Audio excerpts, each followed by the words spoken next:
there's just curious on that one. There we go. I can hear you back from it now. All right, ladies and gentlemen, should be there now. Welcome to another wonderful episode of Two Beers Deep with Deke and Greg. Huzzah! We are figuring it out. Also, when it goes to Facebook, there's this little lock thing, and I got to go unlock it every time, and I never know why. Is it a security thing? I'm guessing, or is it not even like password? It's just like you always have No, to. it's just a button on Facebook Is it that I supposed to be just like a have to facial press. recognition thing, or No, oh? facial recognition. Well, I was like curious. So, what's the point of just having like an unlock and lock button on Facebook? Like, I So that thought it was I like decide if it goes live to my page or not would be the Oh, okay. I thought it was yeah. like trying to access your profile or something. My bad. No, no. Good guess, but no. Uh, we are officially 3 weeks away from the draft, Yes, we are. from draft night. Best time of the year, unfortunately. Tis. I would say fortunately. I don't know why. Unfortunately, the only That's fair. unfortunate part is you're coming in the That's heat true. of the most tornadoed part of Nashville history. Yeah, I didn't want to like start the show with this, but like, are you guys okay? No, we're dying. We're dying Like, out. what the fuck like happened? Like, We had, let me see if I can find the number. Well, we had a record storm a little while ago, which was basically like, hey, this has the potential to be the worst storm we've seen since the 2020 tornado. So everyone was freaking out for that. okay. And then juxtapose that with recently, we've just been getting hammered with storms. And I shared out in this one group chat that we had like 200. Oh, no. Okay. We had 728 severe and tornado warnings combined, making yesterday the most active day of warnings since April 2011. And that stretches from Texas up to like Ohio and Pittsburgh, technically. What? No, Like, yeah, that checks out because. Oh fuck yeah, okay, it's the exact like thing you showed us. Yeah, okay, yeah. No, that checks out because we got hit with a nasty storm around 4:30 in the morning. Cause it woke me up and it caused a power outage yep. at one point. But like yeah, that was about it. We didn't get like a tornado warning or anything like that. So It was crazy. But yeah, we're alive. We're good. We all kind of left work at 3:30 today. It's looking pretty cloudy up, but there's not supposed to be any tornadoes or anything tonight, which is yeah, good. but that's crazy that you told us that like you did you sleep in the bathtub for like No, two so hours? we didn't sleep. So we Yeah. got woken up around like 1:45 ish. They sent out the alarms. There is a Twitter account called Nashville Severe Weather. Yeah, you Nash showed me. Severe. That's a It's clutch sick. account. Very Yeah, they're clutch super account. sick, and they go live on YouTube during every storm, and so their guys were going live. So for about 2 hours, we hung out in the bathroom and just like waited because I mean it was you look out the window, you thought it was there. The end of the world. Yeah, well, it was like super bright, Okay. which was terrifying at like 3 a.m. And then this like orange haze went over everything, and it's just lightning and raining the whole time. And then there was hail a little bit outside of the city, the Okay. side of like some bigger coins, which was crazy. So nothing touched down though. Like you. No. Okay. Luckily, not in Nashville, not in the surrounding areas. We had three or four tornadoes that were forming. None of them touched down. And then tonight we had two more that were looking like they were going to touch down, but they hit a cold front. Do you ever think that you would have to deal with something like this I in your thought life? quicksand was going to be a much bigger issue.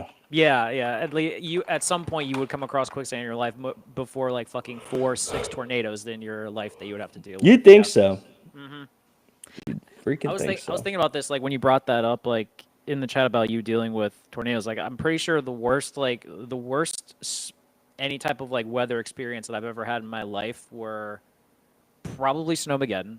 Yep. And then after that it was like some bad storms that like knocked down like trees in my neighborhood, but that's about it. I've Yep. never had like a tornado experience before in my life. Thankfully, never lived in Butler County, so Yeah. No, I mean you just feel kind of helpless. right, Can't really yeah. do anything. But just the idea of you just like being in a bathtub for 2 hours waiting out a storm is kind of crazy to think Well, about. the tough thing is in that situation, pretty much believed that it wasn't gonna be bad. Right. And thankfully it wasn't, but they normally are like you need to get to shelter. Now every one of my friends and everybody was in their staircase for their apartment buildings, where a lot of people were in like the basements and stuff, which made total sense because it was looking scary. But I was just like, we're going bathtub. We had the 2 dogs.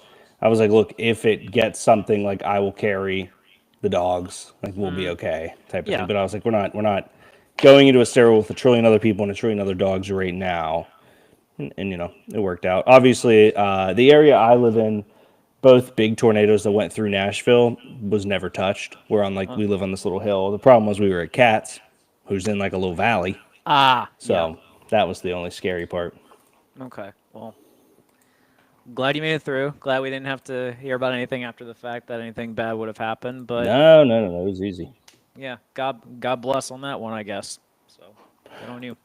Well, we have 2 hours of fun. There's some sports topics. Greg, obviously, as one does, always send through, and we have a lot to talk about for the draft. We'll be going through our positional rankings tonight by position, talking about them. We have those done. Yeah.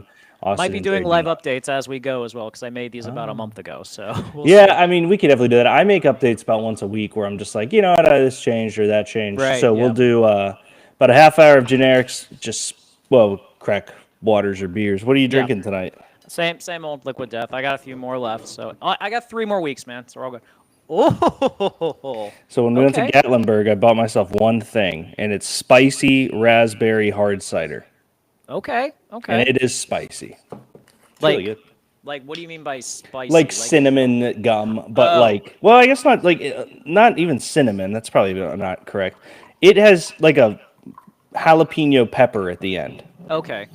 Yeah, I was Actually- trying to think of a way to say that it was like not overbearing. It's subtle, but it like, I mean, I don't even know if they use jalapenos, but That's what I was gonna ask. Like, is there a pepper extract that they use in it or something that adds the spiciness to it? Or there is, and let's see. yeah, I've had spicy cider before, not with cinnamon, but I've had it with pepper. Mm-hmm. Raspberry addition on top of it is interesting because raspberry's kind of.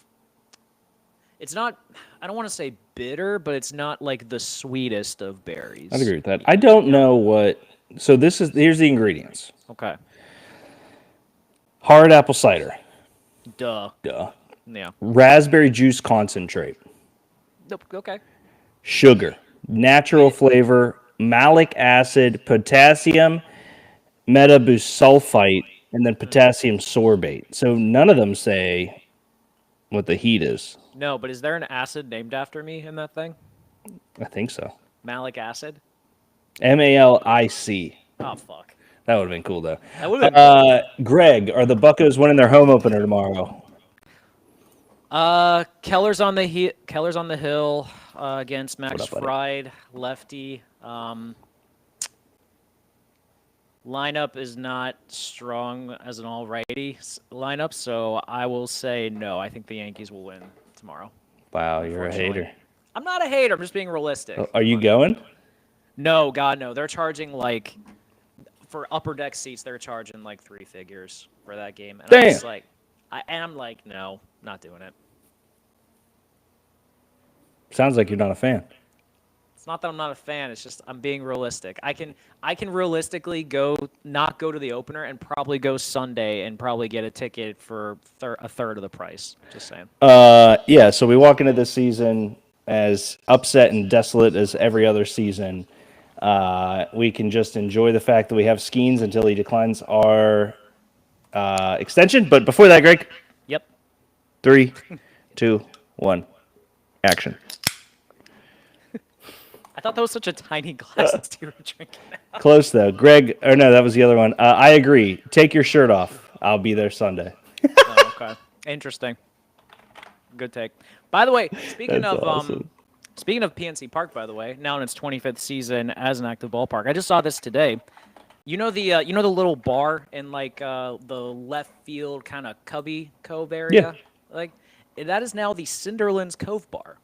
It always was, I thought. No, it was just a normal generic bar. Now Cinderlands is like the whole like proprietor of it and stuff. Because I saw them announce it on their Instagram, but I thought they were just saying where to locate.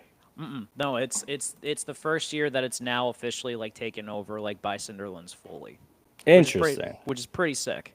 So I'm excited to try some stuff. Like I think they made. I'm jealous you and Spills get to go Sunday. That's like Yeah, really. I'm missing it. But yeah, I saw Faust posting those pictures of where, and I was like, oh, cool. They're just saying like where to find it, but that's sick. No, I'm excited to try it for the first time. So I will say this about PNC Park. They've done a really cool like upgrades over the last few years, especially like putting all those bars in the outfield now, where like instead of like being stuck in your seats for the longest time, now it just kind of feels like you can like mingle and still be able to watch games and stuff without it. Like that was a smart play on their part to be able to do that. Yeah, it's a good idea. I love the little bar out there. I think it's cool. The little kids section's fun. It was nice to be able to walk around. But to your point, it doesn't like. There's nothing wrong with staying in your seats all game, but you used to be like tied to your seats in the game. Right. Yeah. So like, Cheers. I miss you too, brother. I'm glad you get to comment and see this stuff, man. You're good dude. And I mean, like certain ballparks, like I would prefer to stay in my seat. Like in June, my dad and I are going to be in Chicago. We're going to be for a couple games. Yep. So like, Wrigley's like one of those things that like I don't want to move around. Like I just want to like stay there and just. Which is like, totally fair. Oh yeah. I'm so excited. I love Chicago. Yeah. By the way, you were just in Chicago. How was that? Yeah. It was good, man. We went and visited some college buddies. Had a really good time there. Drove up, hung out with them and their kid, got some food, went to a little concert, drove back, and it was a good time. I like Chicago a lot. It's a cool city. No, Chicago's awesome. Every time I go, I always gotta try to get the pizza. Certainly roll them there, and then if I Which pizza do you get? I go Pequod's. Okay, we got Luminati's. Okay, yeah, Luminati's is like the bigger of like the chains there, but like Pequod's is the one that like my dad really likes. Yeah, that we went to, and I remember I took Josh to it when we were up there, and he was less than impressed with it. Naturally, but speaking of pizza, hold on, we got some comments coming in. How long before the Nikos start charging more when Skeens pitches? Oh, the Buccos. Oh. How much before the Buccos start charging before Skeens or when Skeens pitches? I mean, it's probably already happening. They're already charging more, man. Like if you look at their dynamic pricing on some of their games and stuff, like they'll charge more depending on certain people playing. They'll charge more based on specific nights and all that. So I don't know. Although if you believe what, how was it by the way? It's good. It's just raspberry and spicy. Okay. It's good, man. Weird combo, but anyway. But if you believe latest reporting from Dejan Kovacevic on his site, apparently the Pirates are barely breaking even in terms of their finances and stuff. Well, and Spills just said he has he's season tickets, and they're already jacking up the prices of other games. Yeah, I'm not surprised by that. Did this happen? Maybe I'm just naive because I was working at the restaurant during this. Did this happen with Garrett Cole? For his games, he didn't. I'm talking about rookie year when we were all like, "Oh my god, this guy's amazing."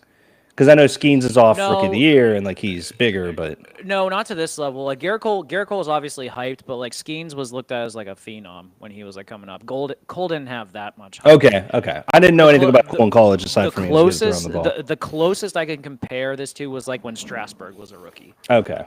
Like Strasburg, like the Nationals were like that was like a big fucking deal when he was pitching and stuff like that. So like that's probably like the next comparison that I would give. And also in fairness too, when Cole was here, like this was when when the Pirates were actually like still contending and all that. Yep. So like you were probably charging a little more because you were being able to sell out more. But fair point. Yeah. Fair point there. Yeah, I mean, what is the outlook for the Buccos this year? Like I'm a fan of the Pirates. I'm a fan of going. I wear my Pirates hat to work. I love it. I'm not a fan of baseball. I'm learning. I'm getting there. I'm trying. It's a fun sport. There's too many names that I don't know. I feel like if I was somebody that you told to watch Game of Thrones, and I'm like, there's like 9 seasons of that shit, dude. I don't want to do it. You know what's funny? I saw a clip online that I think it was Katie Nolan who was on an episode of like Sam Roberts like Sirius XM radio, and she said something about like how because like Sam's not a baseball fan, but like Katie basically said like baseball is the perfect sport for when you are bored. Because you can because you don't have to pay attention the entire time. You can literally be scrolling on your phone the entire time, and then as soon as something happens, you understand what's going on. You don't have to like be in. That's a really good way I watch baseball. Yeah, I'll put it on in the background, and I'm like doing stuff, and then I'm like, oh, he's running on the bases. That's cool. Yeah. Also, just to bring in, Spill said we fumbled the bag with Cole and a lot of that squad, and he doesn't think the Pirates are going to break 500. Greg.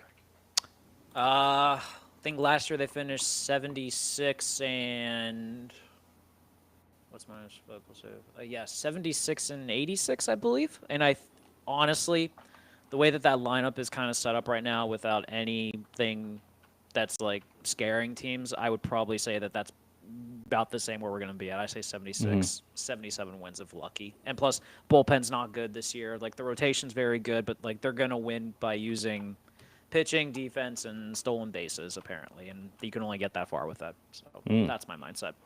Interesting.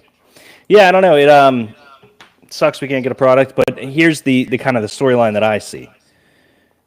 Okay. We suck at 3 sports for the first time in the history of the world. Weird. And sucks tough, but we suck. We haven't seen this this set of circumstances since, I think, according to my dad, it was the 80s. I mean, yes, yeah, that would have to be it. Yeah, because there was that perfect storm where it was like there was that perfect storm where like the mid 80s where we didn't have Lemieux yet. Yep. Chuck Noll was in the downturn of his coaching career with the Steelers, and the Pirates were in the middle of the drug trials. Yep. And they were not good. So that's like the perfect storm. It's been almost 40 years since the last time all 3 sports have sucked in Pittsburgh. Yeah, and suck is such a terrible word for the Steelers because, like, we don't suck, but we're not there yet. I think with the Aaron Rodgers news and what we've done in terms of free agents and a good draft, I think we do really well, and I'm excited to see what happens. Are you tough. of the mindset, by the way, that like are you kind of like full believer, by the way, that he's just going to announce that he's the quarterback at Pat McAfee's Big Night Out?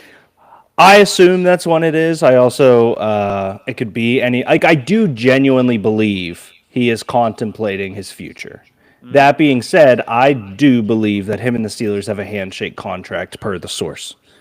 In some way. Now, if it's the holdout for, here's the only issue I'd have with it is if the Steelers let him hold out until the Pat show, that seems like he's holding a team hostage. But at the same time, you brought up that we've signed some free agents, and you don't normally do that when you don't have a quarterback. And so that allowed us, if we know the handshake deal, to get the money. But the other flip of it is he has always been, I mean, he has a documentary called The Enigma. He's always been himself. Right. He has a slot on Pat's show.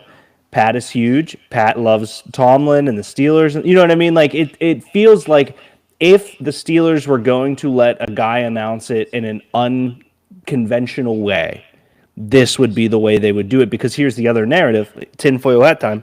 Go ahead. Everyone's calling the Steelers and Tomlin old. We have an old offense. We are an old facility, old owner, old blood, everything. This is a PR move to make the Steelers look cool. What, the whole song and dance about like getting him and all that, like actually that's like not from the source. it. That's just me saying out loud that if I was the Steelers and I had an issue where the fan base thought we were old and stingy and just there, hey, Greg got a mic and it's plugged in. Good job. Thanks, Chipper. But if I was that person and it was my job to make us cool, this is how I would do it. Yeah, I don't hate your tinfoil hat theory. I mean, it is kind of, and in fairness too, like your source did kind of point out that like the whole reasoning for something was marketing. Yes. So I mean, this does seem like a great marketing opportunity. And by the way, like I don't even know this. Like, is Big Night Out going to be like broadcasted, or is it like an only? My guess is they're going to leak it on social media. Like, okay, they'll announce it there, and it'll be leaked through. I don't know. We'll see what happens. Spills also says, our QB situation is what it is. I could see Pat announcing it here at the show. Just don't like the move. I'm with you. I hated the thought of Aaron Rodgers 2 years ago when we kicked the tires on him. I liked Russ. After the year with Russ, I think he was fine. I'm happy with moving on, and it is what it is. Oh, okay. It's on YouTube and Twitter, too. Okay, so it's Brandon I wasn't sure if it was going to be like broadcast on ESPN or something. Which there you go. You know, and again, we're playing tinfoil hat, but the other flip of it is with the Aaron Rodgers situation, we weren't going to find anyone better. Like, the free agents we had, a lot of us were hoping it got to the point where I was hoping we signed Danny fucking Dimes. That's true. That's where we were at. Yeah. I didn't want Sam Darnold. I don't know. I didn't really want Geno. I don't want a bridge that's going to be that much of a, like, good bridge. Yeah. I wanted Fields. We all wanted Fields. We I'm pretty all sure did. back. We got Mason, and we'll like it. I love that we've done our homework on every quarterback in this class. I think that that third round pick is going to be clutch, and I think there's a chance that we move some of our picks from last year, Greg, to move back up into the second or for next year, excuse me, because we're going to get 4 comp picks between the third and fourth round.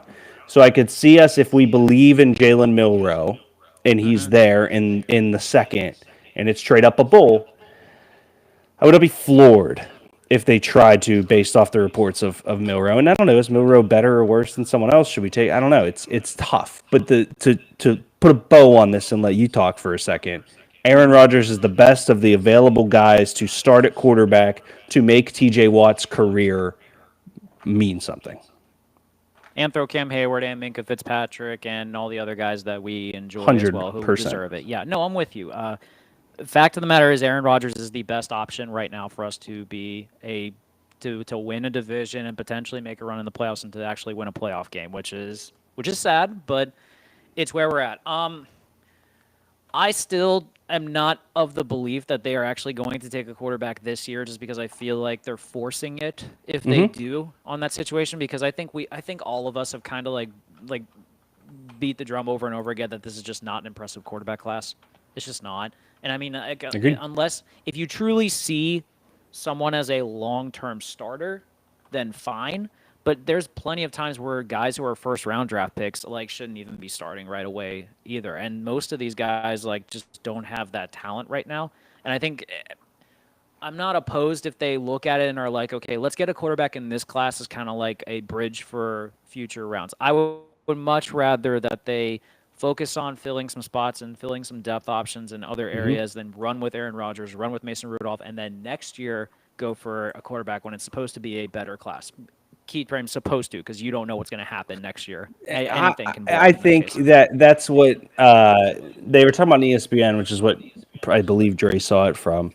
There is a 0% certainty that Arch comes out next year because, I mean, think about it. There's 2 things that really keep you in college right now, Greg. We used to say, get out and get your money. There is more money to be made as an NIL college athlete than a rookie in the NFL. That is just a fact. 2, we used to say, get out of college as fast as possible. Yes, the money was there, but just get out and do be a professional football player. Right. Cam Ward, Jaden Daniels. I'm trying to think if there's any other guys that have been these super. I mean, Tyler Shuck in this year's class. Who's the? There's another quarterback out there that's like Cam Ward. Cam Rising. You are looking at these guys who now I know he's a different one. I get what you're saying. So was Cam Ward when he got to Miami. Cam Ward at Miami was not a first round quarterback. He was not anything more than a guy that Miami needed to fill the shoes of what they lost type of guy. And Cam Ward, being a 6-year player, became the number 1 overall pick. Now, Arch being the number 1 overall pick probably would be without having to try hard. But you flip it, and this entire class could look different next year. I mean, Spencer Rattler's a guy that we all thought was going to be a number 1 overall pick, and then he goes to South Carolina. Yeah. It's a crazy thing. We thought Carson Beck was going to be an arguably top 3 pick this year. Oh, God, yeah. Yeah, so it's just... Me and Quinn Ewers. Hey, I'll throw it right out there. Quinn Ewers. I thought he was going to be a number 1 overall draft pick. He's still got the talent, so never know what could happen with that. But yeah, not first round talent, but he still has talent. So. Oh yeah. I think he'll land at a good situation. No, but I also think this is going to be like a recurring trend now moving forward, where it's like there used to be a time where you would see the list of underclassmen that would declare for the draft, and it would almost surpass the amount of picks available. So there were guys that were banking on, this is my chance to make money, so I'm going to leave school early. Now that's not the case anymore. You can stay in school for much longer, still make money, and then still go pro afterwards. I think we're going to see a trend now moving forward where most of the draft picks that you're going to see are probably going to be older players. Yeah, I mean, Jared Verse, it was a notable name that came out, was an older player. I think the interesting jux will be older players at quarterback, Michael Penix Jr. I mean, Cam Ward, he's been there for a minute. He's not as old as Shuck, but Shuck's another name. The quarterback position is one that you need to balance that. because the second contract is so big for the team. Now the second contract's Right. what everyone goes for. But getting a Jared Verse, like a 25, 26-year-old guy who's a pro now and an all-pro and ready to go, it almost outweighs the 19-year-old Tremaine Edmonds prospect who may hit. I don't know. It's a difference of opinions recently. And then just to read, Spill said, let's do a marketing and PR move and sign Kaepernick. I made that joke in a group chat. I love it. That'd be crazy. And also, think about this too. If you're drafting someone who's like 25, 26 now and stuff, by the time that second contract comes around, you're arguably on the downside of your career already. Yes. So you're kind of looking at it as like, okay, we're going to get the best we possibly can from you right from the get-go. And then when you're due for your second contract, we're not going to pay you because we know what the decline's on the way. We've already gotten your prime years from you. For sure. It's smart. It's savvy business decision. I mean, it would suck for the player, obviously, but like still, like it's good business for the teams to be able to look at it and be like, what's the best I'm going to be able to get out of this from the get-go? And then I'll probably have someone ready to go to be able to supplant them like in the next couple of drafts because that's just what it's giving me. Yep. Another question comes in, or not another question. Brandon writes in, fingers crossed we draft Dart if still available. If not, then Milroe. Yeah, it's a tough one because when we had our second, I was very adamant that the second should be Dart. I have seen mocks where Mel Kiper has him at 9. I've seen mocks where he falls to the beginning of the second round for the Browns. I think that Dart, with a comp like an unathletic Kenny Pickett, is what NFL.com had him as. However you look at it, he has a ton of work to do. And if you take any quarterback from this class out and put them into last year's class, they are all second rounders. I mean, I do not believe any of these guys take on Bo Nix going to the Broncos the way Sean Payton wanted him. No, and Bo Nix was very accomplished too coming out. Like we thought that he might have been a bit of a reach at 12, but that was proven completely incorrect because he thrived in that offense. Absolutely thrived in it. So, but again, even if you put one of these quarterbacks like in an offense right now, I don't think any of them thrive right from the get-go. I mean, if Cam Ward's taken number 1 overall by the Titans, which we're all expecting him to, like, does he thrive right away?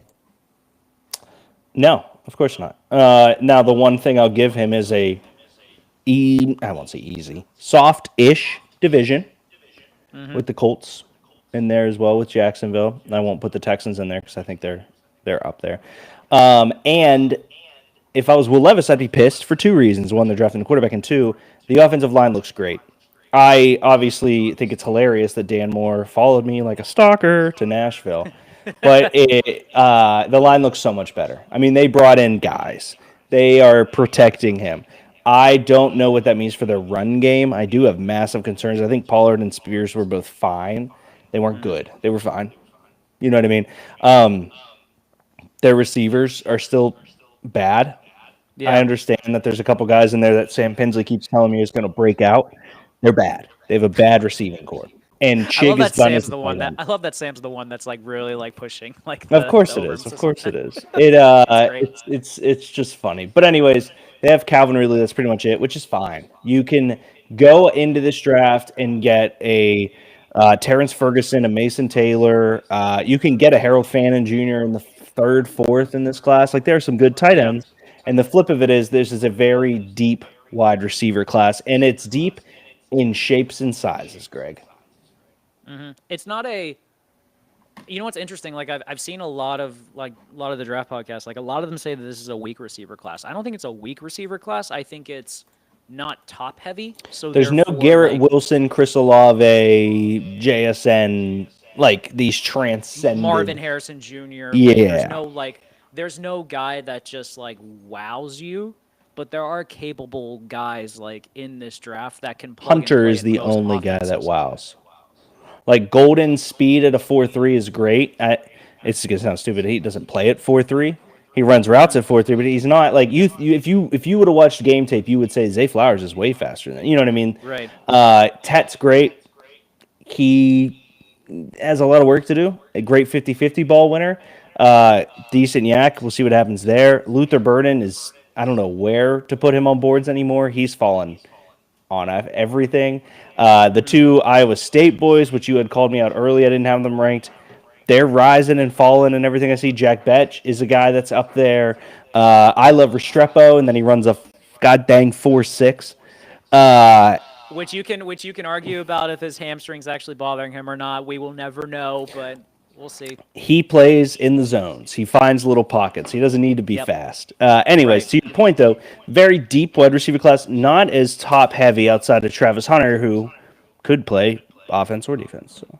Yeah. So it's and also with like we said, deep running back class. So like if the Titans wanted to, they can easily get a running back and be the main ball carrier if you want from there. Like you're going to find great value in this Yeah. class. It's just it's just a weird class this year. And I don't want to say I've really like tried hard to not say it's a bad class because I think that's unfair to say Yeah. that something is bad or underwhelming necessarily, but that's why I keep referring back to saying that it's a weird class because like Yeah. there's no like we can go back and forth on this, but like what the true elite guys in this class, I think there's four pretty Yeah. easily. Like I think it's Travis Hunter, I think it's Mason Graham, I think it's Abdul Carter, and I think it's Ashton Genty. And then after that it's like I don't know what I'm getting. Well, have you done, and I'm going to look, have you done a big board yet? Not No, yet. okay. Not yet. I think Well, I can. that's why I'd be that's why I happy want to. to update. That's why I want to update the position ones because I feel like after I do the positions, the big board will become easier. Well, let's take a look at my big board, and then we can get into our positional chat here. So everyone has a column here. Whenever you get in, you just do what I'm doing here. Yep. We'll go 1 to 1 to. My arrow's gone. Boom. 1 to 20 here, Greg. Travis Hunter, Abdul Carter, Mason Graham, Jalen Walker, Ashton Genty. I do believe Jalen Walker is a freak of nature. Tyler Warren, Armand Membo, Will Johnson, Michael Williams, who I actually might drop a little bit, and we can talk about that. And Tyler Booker crack my top 10. Thoughts there? The Booker surprises me a bit. I think he's clearly the best guard in this class. I mean, there's people that would argue that like Will Campbell's going to be a guard because of his short arms. I disagree. I think he's a tackle for sure in this class. Spills wants to put Tom Brady in the black and gold. Thoughts? Hasn't he been out of the game for what? Like You know 2 years damn now? well. You know damn well that doesn't matter. No, that doesn't matter. I don't think he's going to be interested in selling his stake in the Raiders to be a quarterback again. I think he's done. I think he's done. So. Sorry, keep going. No. Booker being in your top 10 is a bit surprising. I don't mind you eventually knocking Mikael Williams down because I think there's just been other guys that have just like looked better. Yeah. So far. Well, he was hurt all year, and so Yeah. I think that he's a great kind of defensive tackle edge mix in there. His injury all year, he got hurt in Clemson very early in the season, is fine. For the Booker love, he is, in my mind, and I'm with you in the sense that Will Campbell as a lineman may be a safer thing. Will Campbell as a tackle for me is where I have him, and so is it the arms that like bugs you and all that? It is. It It like the sucks that it measurables, is. or- It's the measurables for me because here's what I'll say. You don't just walk in, him and Kelvin Banks. You do not just walk into a program like Texas or LSU and start from your rookie season and have that position your whole career. That being said, you are about to get into the league where guys do this for a living. And I think that he has just I don't know. The arms are an issue, and I think he's going to be an amazing offensive lineman for a team. I just have my concerns at left tackle. Well, here's my issue then. So like, where do you weigh essentially like game tape? Because like clearly the tape does show that he can play tackle. How much does that play into your factor versus measurables? Because you can make the argument that there's been plenty of times where left tackles are taken based on measurables.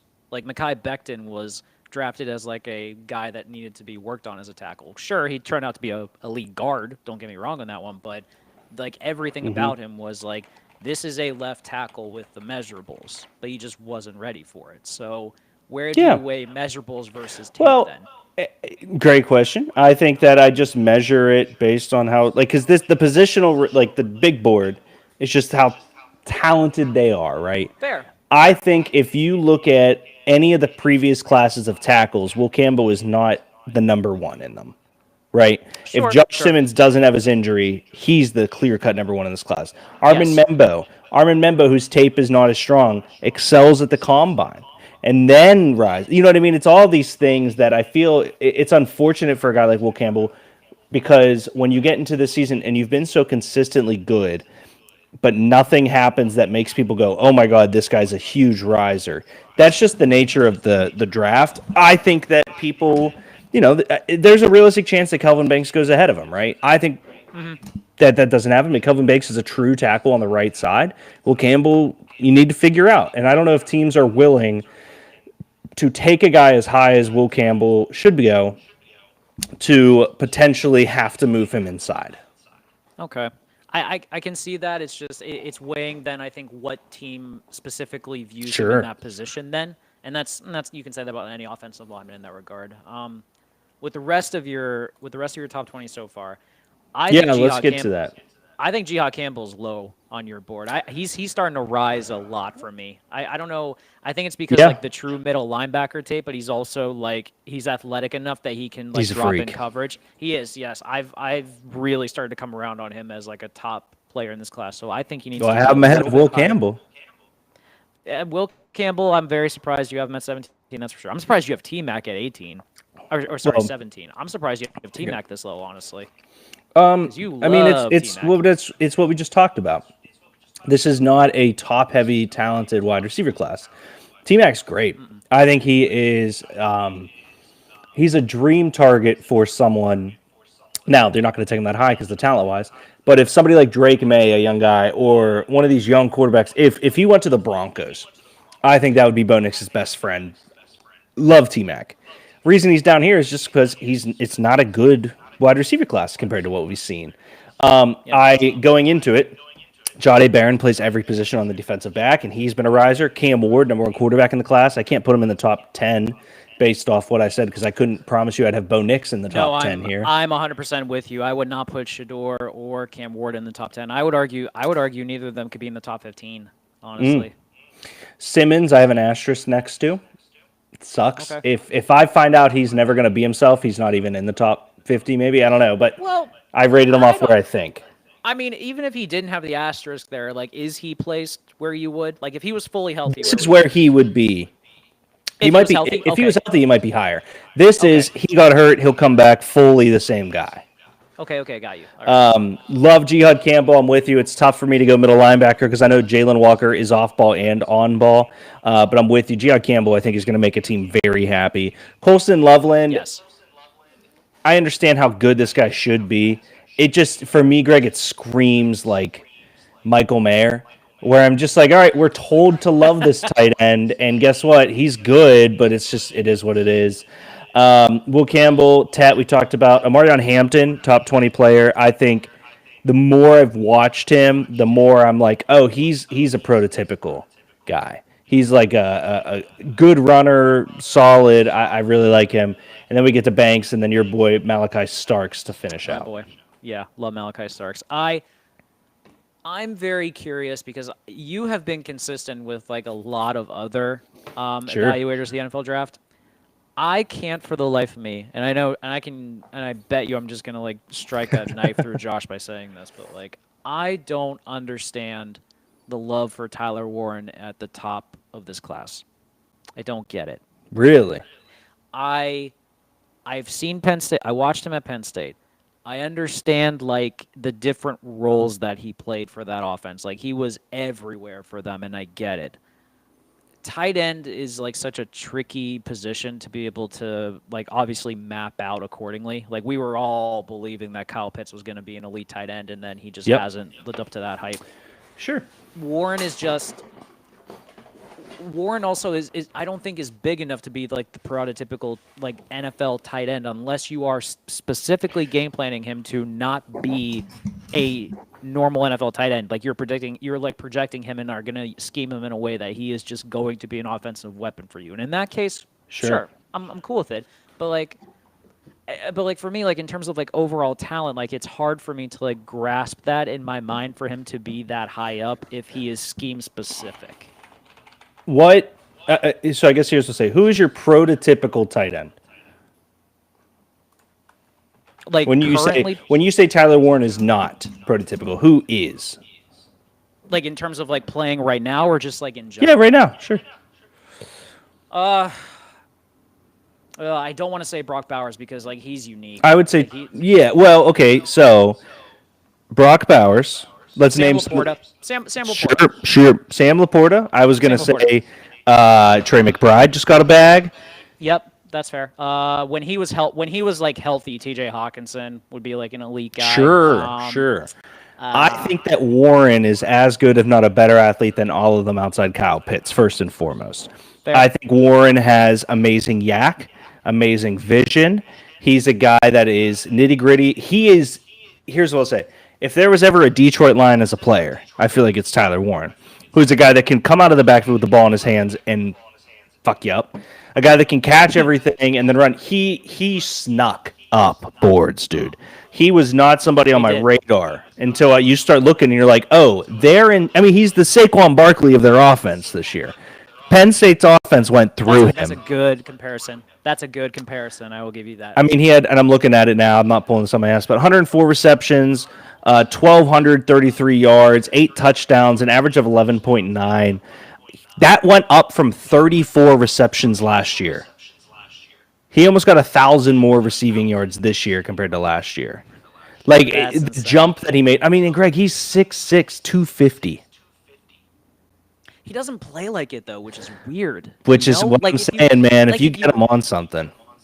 I know, but like if you like watch how they like ran that offense like at Penn State, like he's not utilized like as a normal tight end, which in fairness, like, okay, I'm cool with you like taking advantage of situations to be able to use your advantage, but it's just weird for me that if you have those measurables and he's their number one offensive weapon when they have two really good running backs that are coming back this year, and your wide receivers are so, I guess, but like that's just fascinating that like he's used in that mold, but I don't know if like an NFL team is going to utilize him in that same way. Like that's why I've been like, I don't know, like because I've been hell bent. That's why I've been hell bent on saying like if he goes somewhere like San Francisco, he will be elite. If he goes somewhere like I could see. So Miami, they have Jeremy Shockey and Greg Olsen as somewhat of a player comp for him. Greg Olsen, I don't hate. I think he's a better athlete. I loved Greg Olsen when he was coming out. Greg Olsen was the number one target for a team and like played like it too. A lot of people are saying the Jeremy Shockey comp. Also, Hunter said Algie Crumpler and Chip said Njoku for prototypical tight ends. Shout out Algie Crumpler. I had a conversation with Davis this past week about Algie Crumpler actually, which Love is very Algie wild that was Crumpler. brought up. Algie Crumpler, by the way, on that Falcons team, he needs to get more love for being like the prototypical tight end we see nowadays in the NFL. Oh, that if you look up the 2004 Atlanta Falcons, the receiving numbers are atrocious. Aside from Algie Crumpler, it's incredible. So just to read out here, he's in the 98 out of 100 for production score, number one tight end. Athleticism score is an 85, number one tight end. Total score 92. He's analysis, the ultimate whatever, whenever player from the 2025 draft with size, athleticism, and competitive spirit to make good on his intentions. Warren plays with swagger and best player on the field energy. Imprints on game with alignment, versatility, allowing opportunities for play callers to stress the defense. Despite his size, he's quick enough to beat man coverage underneath, plays with good recognition in the holes in coverage. He has ball skills and toughness to win contested catches and withstand push content. He's very capable as a lead blocker and a move blocker, but will need a little improvement in sustaining blocks when blocking in line. Warren can access all three levels of the field. He feels like I hate to say it, George Kittle type guy, where this dude just wants to play football, and he's also a 6'6" potential like halfback sometimes. Yeah, they've used him as fullback, halfback, tight end, receiver. They even used him as like a center a couple times, if I remember correctly. So positional flexibility, I guess. It's just maybe the positional flexibility part is like what's kind of rubbing me the wrong way. It's kind of like the same reason I was like kind of like iffy on Jahdae Barron when when like he came out, because it's like I don't know where you use him. I don't know if he's a corner. I don't know if he's a nickel. I don't know if he's a safety. He's everything. He's everything, and like maybe that's why I think like saying you're everything drives me nuts, because it's like because then you're nothing. Yes, exactly. What's the phrase? Say the phrase. What? A jack of all trades is a master of none. Yes, But do you know the full one? I do not know the full one. No. But he is still better than a master of one.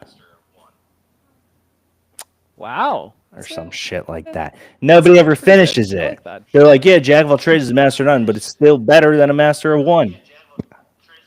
Maybe, I don't know. You know a lot about a little instead of a lot about one thing. That's I know a lot about a lot. All right, 21 through 40. 21 through 40. We'll go look at the last 10, and then we'll jump into doing our positional rankings here. Walter Nolan, Mike Green, Shador Sanders, Matthew Golden, Kenneth Grant, Nick Emiwari, Shamar Stewart, Maxwell Harrison, James Pierce Jr., and Benjamin Morrison are 21 through 30, Greg. I love that you are high on Benjamin Morrison, just like me. I feel like he deserves to be a Big fan. top tier talent in this class, but he obviously has injury concerns, which I get. The defensive tackle thing is going to be something that I feel like is going to dominate this conversation for the entire class because it's such a strong class. I'm still not 100% sold on Nolan. Fair. I like Grant more. If I had Woolen and Derek Harmon swapped at 21-32, I think I'd feel more comfortable now that I'm looking at it. And I'm not going to just do that, but I'm saying in the way of it, like I like Walter Nolan. I love Kenneth Grant. I like Derek Harmon. Yeah. I've seen some like weird variables like in terms of like where Derek Harmon's ranked. Like some people Agreed. like have him in like top 20 ranking, and then like I don't know if I haven't paid attention to this site in a while. You remember the Draft Network?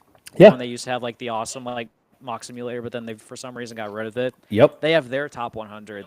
They have Derek Harmon as the number, I think, they have him as the number 8 defensive tackle in this class. Jeez. The guy that they have ahead of him, the guy they have ahead of him at number 7 though is your boy Ty Robinson. Huh. Hell yeah. I mean, yeah, respectfully disagree, but hell yeah. No, but it's so weird because he's like in the 80s in their thing, and I'm like, what? Like that? Like the dude is 6'5" and like a prototypical 3'4" end. Like I don't understand like why in the world you would have him that low, but teach their own, I guess. No, the rest of this I'm okay with. I am surprised you have Golden low in your big board because I know how much you love him, but like I get it. I'll probably. So I did this a little while ago to you. I'll probably change before the draft. Him and Ted are going to be a lot closer.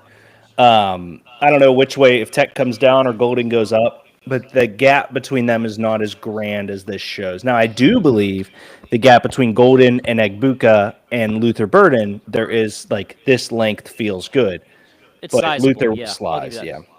Yeah, and I am gonna ask because like did the combine for Hairston like make that kind of like shoot up a bit more for you perhaps because I didn't think you were high on him.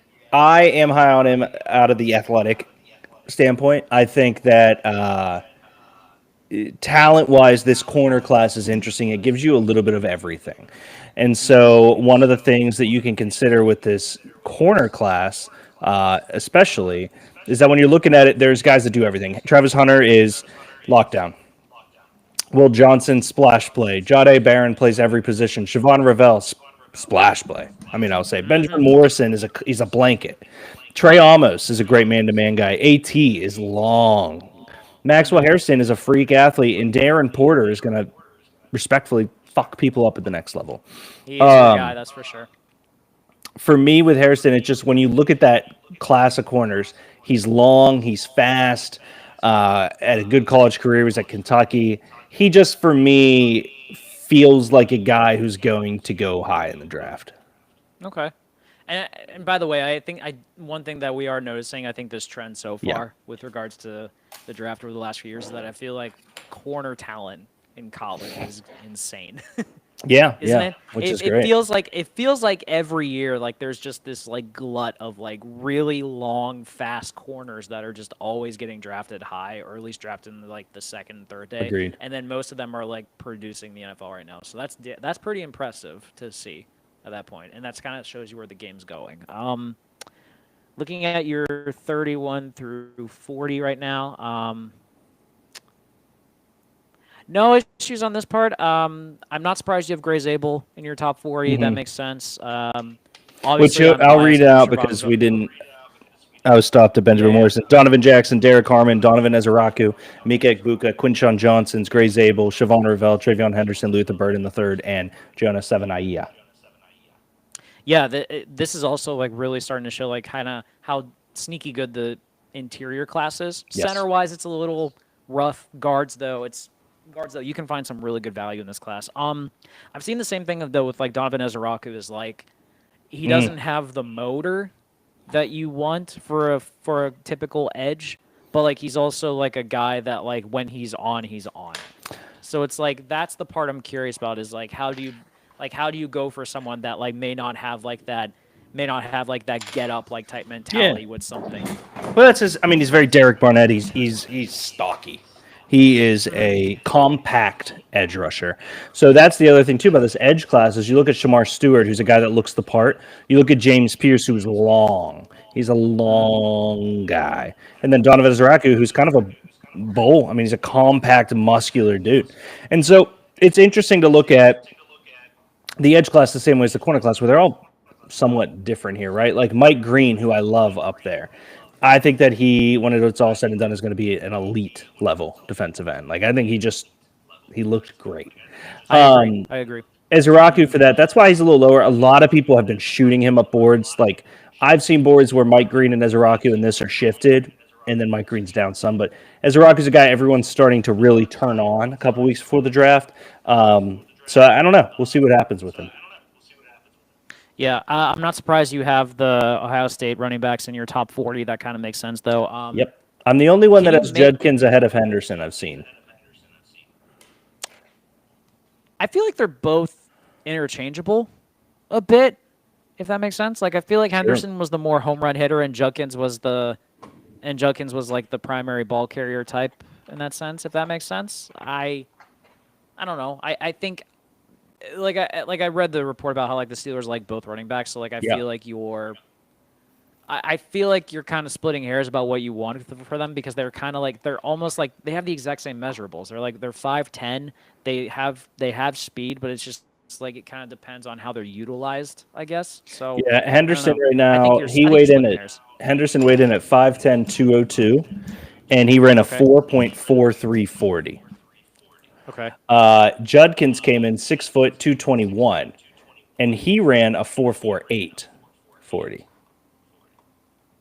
Damn, that's impressive. That's impressive for someone bigger like that. Okay. Yeah, I like Henderson a ton. Judkins for me just feels like a guy is gonna do really well in the pros. Mm-hmm. And in fairness, I think both of them could do pretty well. I'm curious if 100%. I don't know if Henderson will be looked. Henderson might not get looked at as like an every down back perhaps early on, but Judkins I think will get that opportunity. Yeah. And then wrapping it out here, I won't leak. I'll just do. How many do I have here? Okay, I got 57. That's where I got to. So we'll just do that. Damn. Okay. It's technically 55. Wait, did I miss a number? Yeah. I absolutely love that you snuck in your UCLA edge defender in your top 50. I'm very, very happy to see this. Dude, which, I mean, respectfully, nobody else has that. And I do not mean that in a good way. I mean, like, you are 100% on board with this, and I love it. I want this to be a trend for you. He is, well, yeah, I guess back-to-back years with Latu. But for me, Olufemi Aladeo, he was a off-ball linebacker that switched to an edge. He did not have the same Abdul Carter year, but what he gives you is a guy that reminds me of Jared Verse. Like a guy that just gets it, is a pro. Day one, you're going to be super happy with him.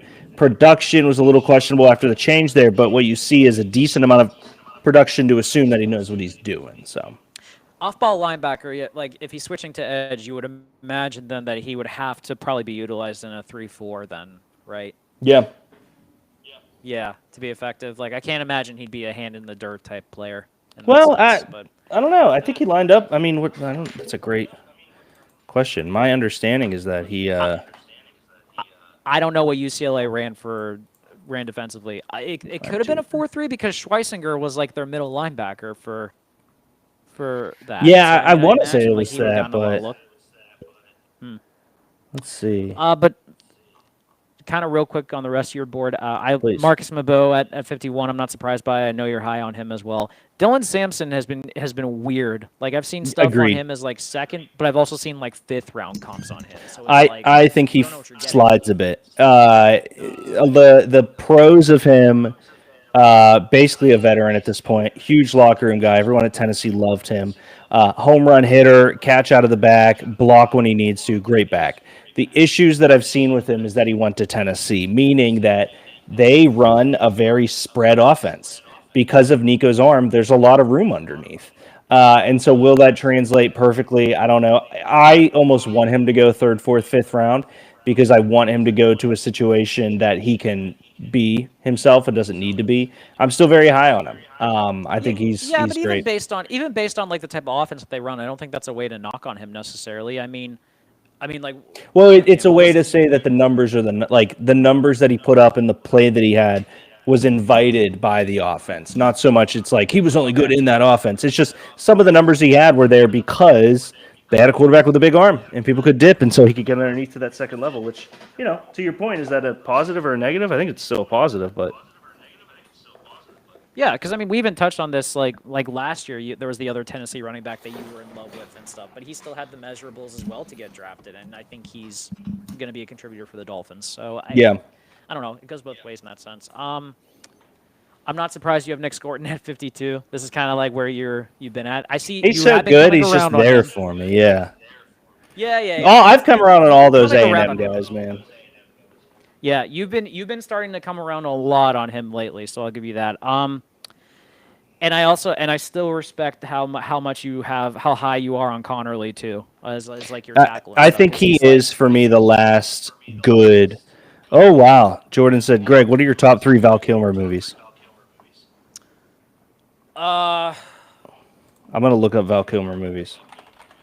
Top Gun 1, Let's go. Batman Forever 2. Oh, actually, you know what? No. Top Gun 1, Tombstone 2. Yeah. Oh, Tombstone Batman 2. Forever. No, Tombstone Got Act it. 2. I thought you were saying the second Tombstone. I was like, there was not a second no. Tombstone. No. 1 Top Gun, 2 Tombstone, 3 Batman Forever. I was like, damn, they put a second one out? No, they did not put a sequel to Tombstone. He was Moses in Prince of Egypt? Oh yeah, he was. I forgot about that. Damn. Okay. Yeah. That's crazy. Yeah, shout out Val Kilmer. Val Kilmer was the first live action Batman I remember. This is my earliest memory of him. Wow. Yeah. Yeah, that's sad. Do you know he passed away? Yesterday, 65 from throat cancer, actually. And something I didn't know about either. His last movie appearance was in Top Gun Maverick, and for his voice, apparently they used artificial intelligence to like help kind of Get out. I guess to help like recreate his voice so that it could be used during the scene because like he wasn't able to speak during it. But I guess like Tom Cruise like really wanted him in the movie, so That's sad. how they were able to like negotiate that. Yeah. But good. He was also in Planes. Oh, was he really? I didn't know that.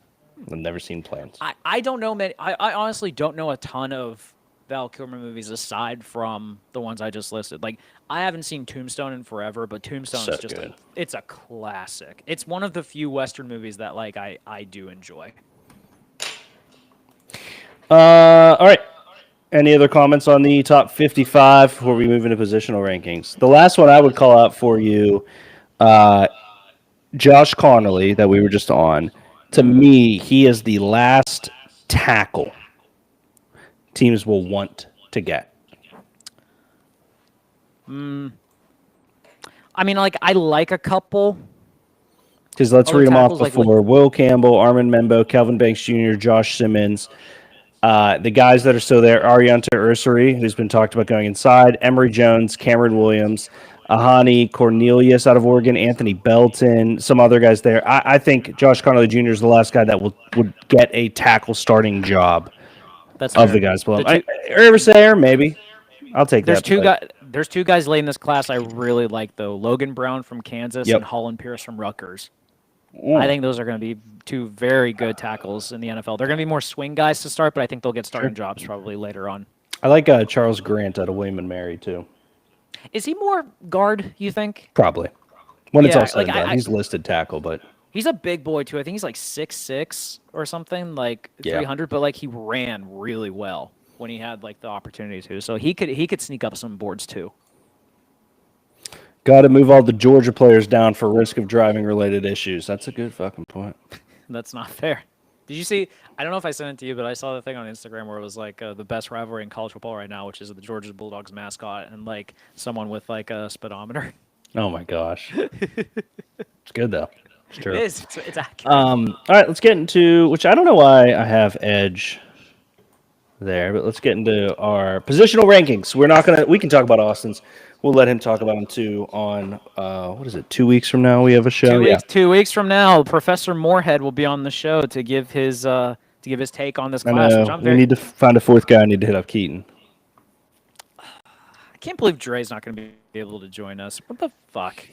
Yeah, Some bullshit. softball, soft ass answer. Softball. All right, Greg. Yeah, in this quarterback rating, you got Shador ahead of Cam. I do. Okay. Well, I'm just saying. You said you wanted to update it. I'm just checking. I'm not updating this one. I think. What about Tyler Shuck? I think. And I'm gonna do this actually. I was tinkering too much. Okay. Honestly, okay, so Shador I stay at 1, Cam I stay at 2, Jackson I stay at 3, Milroe I stay at 4. I would probably. I love Riley Leonard. I'm just gonna say it. I know. You've been high on him for a while. I would loved probably, him, dude. He was the guy that I called him being the starting quarterback in Notre Dame before I even knew that shit, just because it was so easy. I would probably do some switching. I would probably make Shuck 5. Yeah, and I would move everyone down after that. I would move everyone down. I would put Shuck 5 and then move everyone down. Don't hate that. I feel bad for making you like work my list, but it is kind of funny. Oh, I don't care, dude. This is easy. Yeah. But yeah, I don't. I think this list is kind of like set as is. The tough thing honestly. is none of us have a guy the other ones don't at least have. Well, yeah, like this. Yeah, like this quarterback class just isn't like. The other ones That's would why I be think- like Curtis Rourke, Brady Cook, Cam Miller, Max Brosmer, like Donovan Smith, DJ Uggo. Yeah, like, and by the way, like, is it fair to say that the definition of whether or not we consider like a draft class to be good is kind of like predicated on what we think of the quarterbacks? Was the Kenny Pickett draft class good? I don't even remember who was first in that class. Let's take a look. That was the 2022. 2022. 22, yeah, okay. God, I don't remember that class much actually. Okay. Trayvon Walker, Aiden Hutchinson, Derek Stingley Jr., Sauce Gardner, Kayvon Thibodeau, Icky, Evan Neal. I'll just name good guys now. Garrett Wilson, Kyle Hamilton, Jordan Davis. We go down to Tyler Smith, Tyler Linderbaum, Jermaine Johnson, Trent McDovey. Traylon Burks, he sucks. George Karlaftis, Christian Watson, Breece Hall, Kyler Gordon, Cam Jurgens, George Pickens, Okay. Trey McBride, James Cook, Nick Benito. Anyone else down here that's worth a shit? So you Jake know what? Ferguson, Rick It's kind of Wow. funny. This is very similar to the 2022 class. Weak quarterback class, but really good like trenches and like kind of other spots as well. Okay. Brock Purdy. Yep. No one saw that coming, in fairness. Cool. Let's mosey on over here. Oz only got 5 of them. To running backs, this is the first one, obviously, because there's only 2 we've done so far. That will be some different names in here and some different guys. I think I'm higher on Trevor Etienne than most guys we talk to about this. You don't have Cam Scatabo in your top 10 right now, which you might change. I don't know. There's some things to discuss here. Also, this cider is Yeah, so good. based on how I have this, I don't think I'm changing anything. I was like thinking about like Okay. if I could. I don't know. I was trying to figure out if there's like anyone I would swap Ollie Gordon out with, but like it's not Well, I'll coming to tell me right you now. instantly. I know exactly what I'm doing. What? Damian Martinez. I've fallen in love with him since you should. Mm-hmm. But he'll go after Scatterboo. That's fair. I got nothing wrong with that, man. I Damian still like Martinez. the top part here, though. Devin Neal Martinez got is kicked. like he is projected like day 3 guy, and Yeah. I think someone's gonna get a full-time starter with him. I don't disagree. I don't disagree. I really like Damian Martinez. Dude was tough at Miami, and Miami had like a turnaround this year because like he was like a good focal point of that offense with Cam Ward. So like I think he's going to be a very good player in the NFL. My one name that I'll call out, you have Caleb Johnson higher than both of me and Austin. Mm-hmm. What do you like about him? I think the way that he was utilized at Iowa was very prevalent. They used him in like a very like zone scheme type offense, which I think a lot of NFL offenses utilize nowadays. So I think he'll be able to stretch the field a bit more, and he'll be able to be utilized more effectively in that sense. And I think, and I could probably make a case for like switching Judkins and Henderson. I'm not going to do that now, but I think Caleb Johnson is probably like the more prototypical running back talent right now compared to all that. Fair. I'm surprised you don't have Basil Tootin. I'm surprised you don't have Basil Tootin in your top 10. Actually, He's fast. I wasn't really like. I think he's going to have some home run touchdowns. I think Etienne is a slept-on guy because he's not exciting. I think Ollie Gordon's going to be a better pro than he showed. I think Martinez is 3-down back. I think Cam Scatterbo is exciting in the right system. I think Caleb Johnson is a pure runner. I think Dylan Sampson's a great today running back, and then the top four. Like they just, I like the idea of Bashal Tootin almost more than I like Bashal Tootin. okay, that's fair. Why do you love him so much? It's the speed, man. Like Yeah. you watch it and you're just like fuck, like you can't teach speed. It's Yeah, like that's a good point. no matter how much you want to deny it, like as much of an overkill as it is for saying that like you draft guys that are fast and stuff and like they might not be football players, but like still like if you have that trait, if you have that one elite trait, it's hard. It's hard for you to not be able to find a job in today's game if you are good at something very good. Sure. Good at That job could good be at punt something. returner. That's very true. And listen, like if that's the case, then he'll be an elite punt returner. Then if that's there, we'll see. Which, by the way, I didn't even read too much into this, but did they change the kickoff rule again this year, like during the meetings or something? Because I thought they. I didn't see anything about the kickoff rule. I thought they changed something about it, but I'm not sure. I know they changed the overtime rule. I know they changed something with regards to the tampering period, but I swear they did something for kickoff, but I can't remember off the top of my We'll head. have to look it up. Let's mosey to wide receivers here. I don't believe will be drastically different, but a couple names that we have difference here. You have Travis Hunter as the number 2 wide receiver in this class.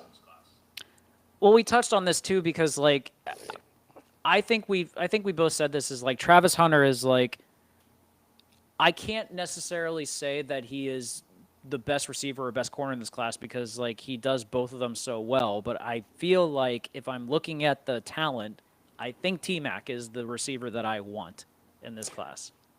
So you do positional rankings based off who you want versus talent? It's both. It's like Okay. a mix of like who I think is the most talented and also like who I think would be a better pro. And I feel like T-Mac's measurables and also the talent that he has is going to succeed in this league easily. Totally fair. When I look at Travis Hunter, I do see flashes of Justin Jefferson. That's some high praise right there, man. Flashes, but they're there. He is, to me, one of the most fun prospects we've had in a while. I understand not ranking him or ranking him. You know me, I'm a huge T-Mac. I think that size is unteachable, as we just talked about. I think my other problem with Travis Hunter is that it depends on the team that takes him because like I don't know what that team is going to use him with. Sure. He's going to be a full-time corner, if he's going to be a full-time receiver, if he's going to be like if they're going to like play him off and on and stuff like that. So like that's like my fear. That's kind of like what we discussed on like with dynasty rankings is like is Travis Hunter draftable? Like I don't. Yeah. In some instances, like he might not be draftable depending on if a team says he's going to be a full-time corner. So I don't know. We'll see. We both agree Golden at 3. You have Igbokwe a little bit lower. I have Bird in there. You have Higgins a little bit off. Restrepo the same. And the one difference is I have Bond and you have Trey Harris. I had Besh in there for a little bit, and then I replaced Besh with Noel and moved Bond back. I did the same. I had Besh at 10, but I replaced him with Jalen Noel. Yeah. Jalen Noel and Jaden Higgins grew on me like mold. Yeah, you know what? I actually brought up Jaden Higgins to you not too long ago, and you were not, and you originally had him as like your potential bust for the year because you saw a 6'4" speed guy, but that's about it. And now I'm seeing that you've come around on him. I'm curious, Deke, what was the turning point for you with regards to Jaden Higgins? Just watching tape, man. It was Higgins for me. The size, the speed, and what he did, and then I don't know. He just looked great. Like I can't even lie about it. And it's funny because Noel is more of the burner in that Iowa State offense. For sure, actually. for sure. Yeah. No, he's definitely. I mean, I'll always take a guy who's not the burner over the burner when it comes to those duos. Like I like the guy that's a little more technical, a little more size, a little more there. Because for me, I'm with you on speed, but I feel like more than not, a speed guy can burn a team based off it. We always see these John Ross type. Not saying Jalen Noel's that, but that's why speed's great for me. It's there. Yeah. I'm curious, like, if either of us are gonna drop Restrepo. I'm not, because I still love the player. So like, I'm not ready to do that. I can maybe make a case for putting Besh in here, maybe over Trey Harris, but I still think Trey Harris has the measurables that are going to have teams ruling for that. And I think he will, if he starts off as like a wide receiver 3-4 type guy, I think he'll grow in this league and will eventually get to that top spot. But I still think that he's talented enough to be in my top 10 though. I am surprised that you still have Isaiah Bond in your top 10 though. Yeah, I mean, going into the middle part of the season, Bond was the guy. And so it's really hard for me to look at it and be like, no, he's gotten worse. Now I'm up until the playoffs, when Golden really started shining, Bond was Texas's guy. And so it's interesting to that he fell so hard. Now he runs a 4.39, which looks great. His production score isn't great. He's 5'11". He has okay size. You just are hard pressed for me to not look at him and still go, okay, that's an NFL prospect. Mm-hmm. Did the 4-1 talk at all it pissed me off more than anything. Yeah, that's what I figured. Well, it's just you have to run a 4-1 to say you're gonna run a 4-1. That's what made me the most mad. Like you can't just say I'm gonna go run a 4-1 and then run a 4.39 because he ran a 4.41 his first run. You have to have at least run a 4.1 for you to think you can run a 4.1. Yeah, like that, and that's Maybe like. Not. No. Like I cannot believe for the sake that he would say that he can run a 4.1 without ever doing it. Right. There's no way. So unless someone was quick on the timer or something, I find that hard to believe that he hadn't at least seen it at least once in his time. Yep. Let's keep chugging along here to tight ends. I fixed mine up. I have fallen in love with an entire class of guys, and I'm screwed. But Mason Taylor rose up my board, Greg. Okay. I think Mason Taylor was actually coming into this class pretty high up. I think DJ had him really high up on his board too. Really? At one point. Yes. So I don't think he's still there. He's had other guys go up, but DJ was very high on him. In terms of mine, I think I'm good. I might do some more. I might look into a couple more guys. Well, and I had one question, and I didn't replace it just to be sure. Do you mean Terrence Ferguson? Yes. Okay, totally cool. I saw that the other day, and I was like, instead of just assuming, let's see what happens here. No, smart call on your part.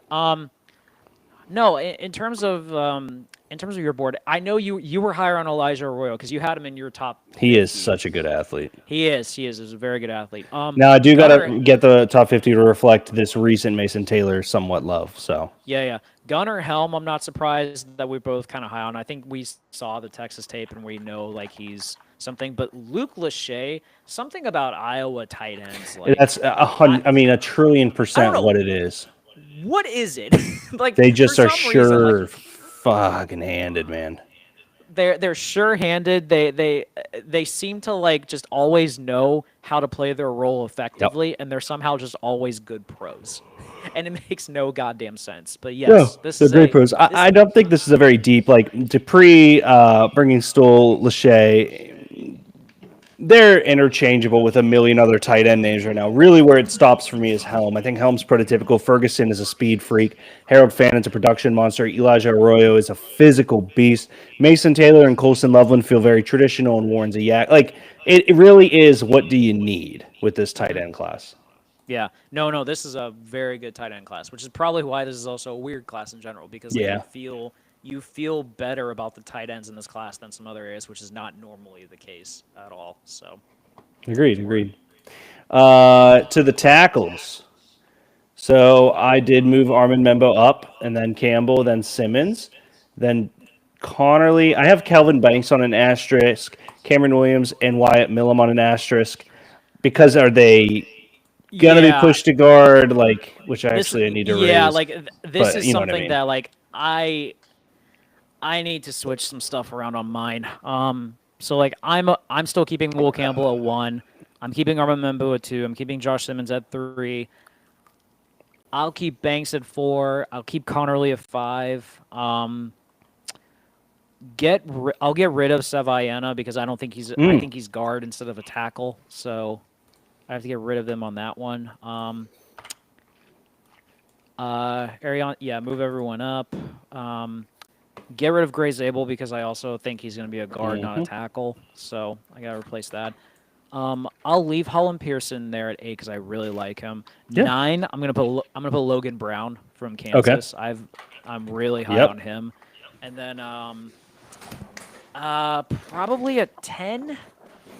Just for name value, like I think he probably is still a good tackle, but he's definitely a right tackle. I'll put Emory Jones at my 10. Yeah.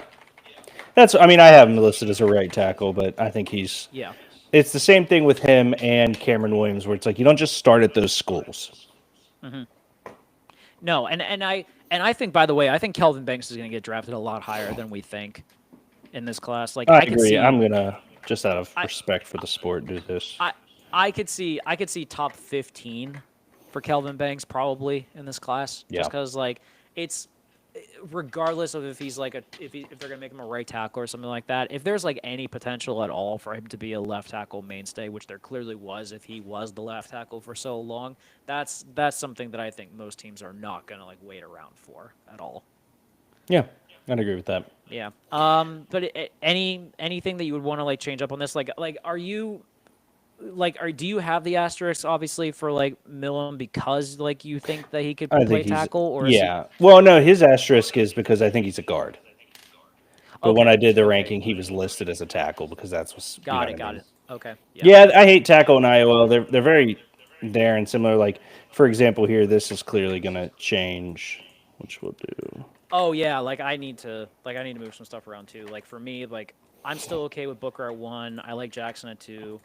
Millum I like at 3. Like see, like I have Grant in here. Yeah, fuck. I need to move some shit around. Then let's just skip this one and we'll do this one later. Yeah, that's fine. Move on to DTs, which I believe we have correct. Graham, Harmon. Which I can't believe I'm higher than you on Darius Alexander, but I think that just means something's wrong. I do need to add in an Alfred Collins. Yeah, I need to. Dude, tackle's so fucking deep, man. It is. It really is. Yeah, for me, Mason Graham, Kenneth Grant, Derek Harmon, Walter Nolan, I'm okay there. TJ Sanders, I do like a lot. I think he's got athleticism galore. I would, for me, I'm gonna swap this around like definitely. I'll put Darius Alexander at 6, and then Shamar Turner at 7,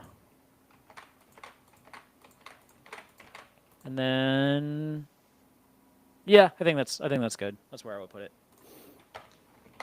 You are very high on Omar Norman Lawton. Yes, I see. I've seen some like differing opinions about him in terms of that. Like what 6'5", 300. Yep. type pounder. Did he get knocked at all for like his motor by chance, or was Not it really. something else with him? He just is a good defensive tackle. That's like, you know what I mean. He's not jumping in like Mason Graham or Kenneth Grant or Walter Nolan or Derek Harmon and starting. He's not some diamond in the rough. Like, he's a guy that's going to be put into a system that fits him, and he's going to play football for that team. And that's not really a negative. I mean, he's undersized a little bit, I guess I would say. They have him listed at Yeah. 291, 6'2", which is fine. He's kind of a havoc maker. I love him for, he's a little undersized. I like him for our system for a 3-4.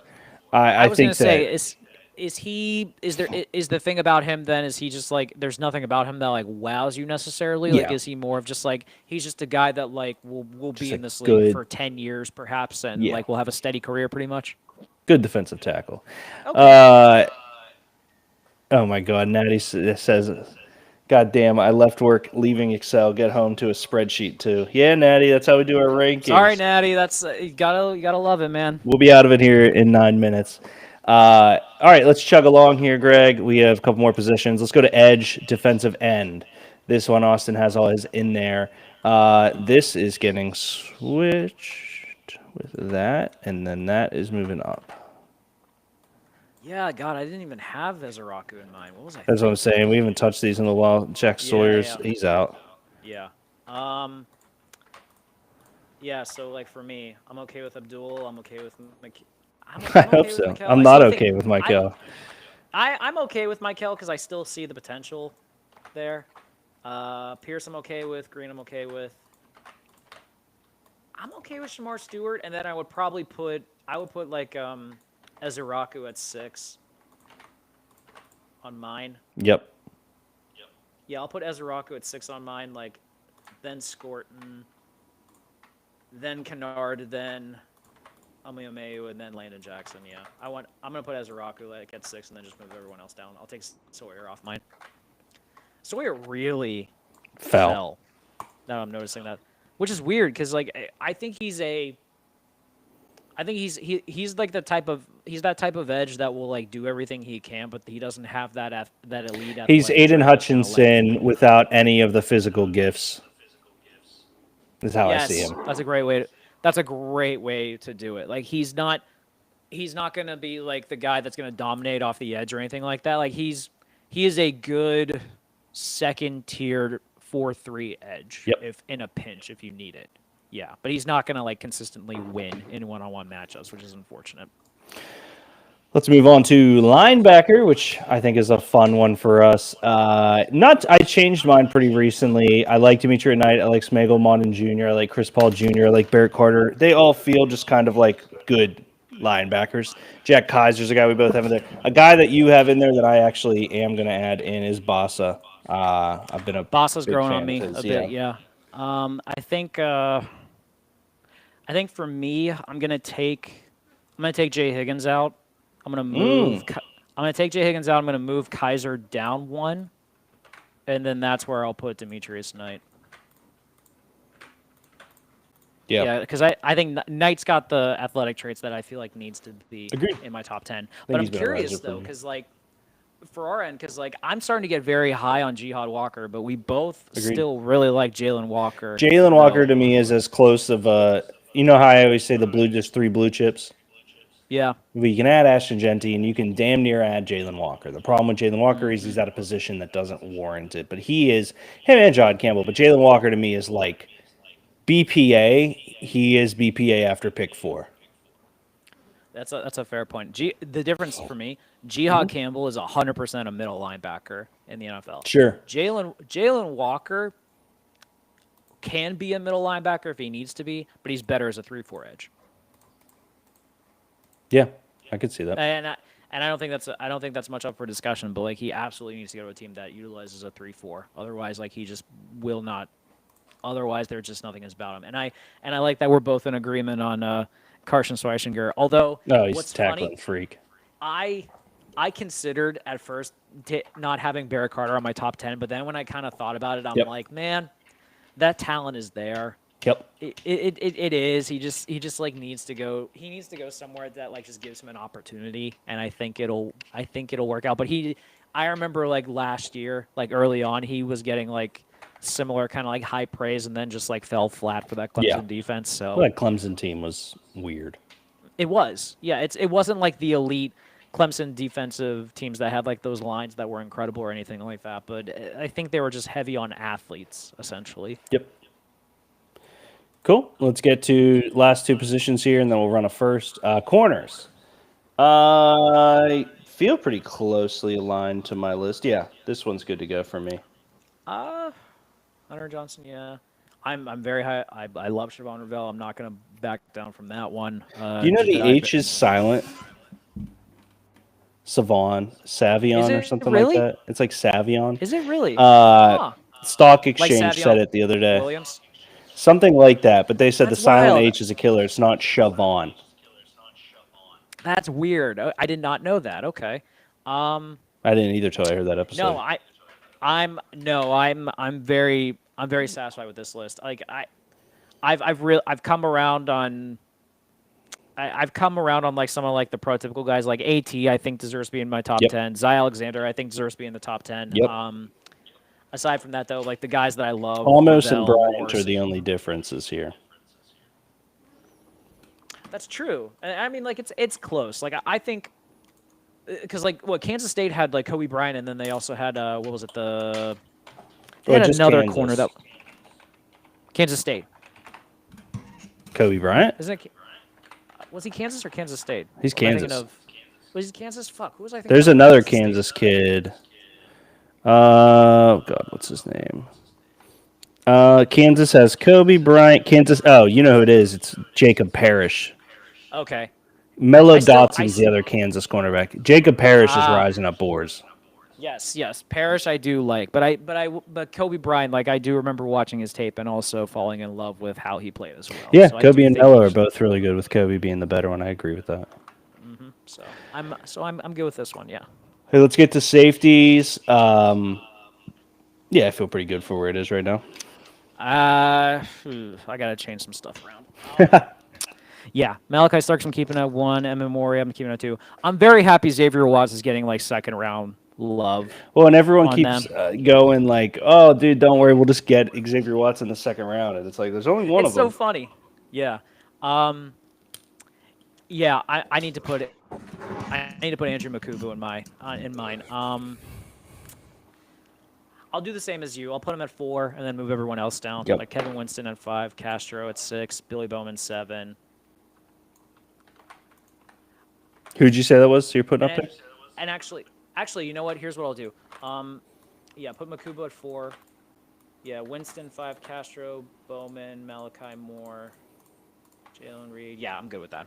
Cool. I'm good with that. Yeah, Makubu's good, man. I'm iffy on the Dante Trader one now that I'm like thinking about it. But you want to replace it with Craig Woodson, so you have the same exact thing as me now? Yeah, pretty much. I'm not gonna put Craig Woodson there. No, I'm like iffy on Trader, but like we'll see. Cool. All right, let's do a little first round mock with the last half hour of the show here, Greg. So we've been doing what the team would do, what I would do, all that stuff.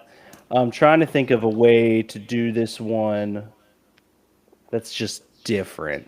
Yeah, that's tough because like I don't know what's different than what the teams would do and what we would do. You know, like it's what we could do.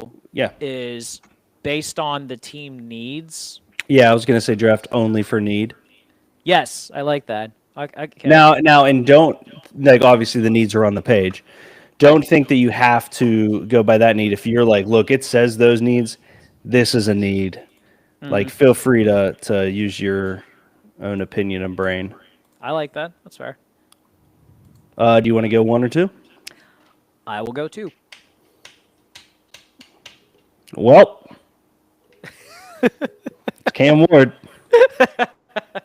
They need a quarterback.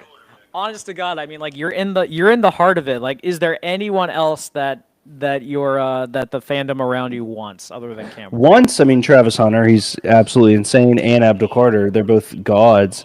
It just you need a quarterback to win, and you can't promise you're going to be the first overall pick next year, and nobody's coming. That's what one of Kaylee's friends was like. I think they're going to trade the pick. They were talking about it on a girls' trip, and Kat was like, "Oh wow, like that'd be cool." And Kat and I were talking about it last night, and I said, "Well, it's a good concept to trade back. The problem is you need a partner to trade back with. Like somebody has to offer you the things you're asking for. And if the Titans haven't traded back now, they're taking a quarterback.